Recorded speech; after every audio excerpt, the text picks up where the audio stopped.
Lalaki nga gikan mitambong og hearing gibanhigan patay sa pribadong sakyanan pasado alas 2 karon lang yung hapon. Samtang ang namaniho sakyanan na iguusab sa pa. Si Luan Mirondina adunay exclusive report.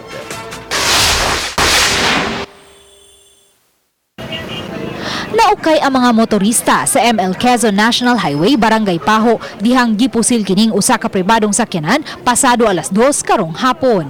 Nakapadaplin pa ang nagmaneho niini nga si Neil Costanilla, 45 anyos, kinsa nahiagom og samad sa tuong paa.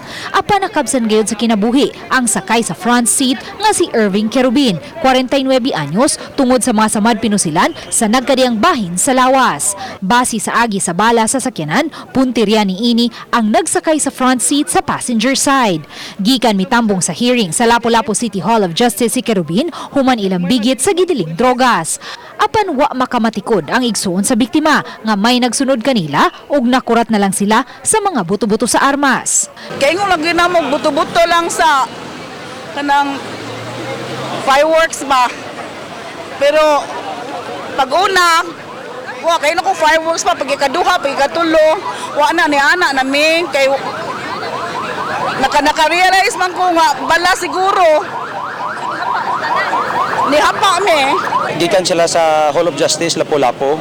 Since nga na cancel or gipostpone ang ilang hearing, mao to nga nibisita sila sa ilang abogado diri sa Atbang. Naglingkod si Judith uban ang lain nilang igsuon sa backseat sa auto apan wa hinuon sila maangol.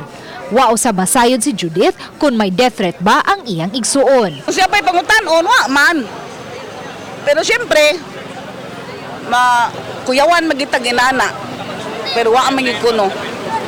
So wa gid mi hibaw jud kay kada naging pamilya last magitang mahibaw. Base sa mga nakasaksi, duha ka mga lalaki nga luwan sa motorsiklo ug nagtap-tap ang naong ang mipauwan og bala sa sakyanan. Uban ni Rinanti Quiñones, Luan Mirondina, Balitang Bisda.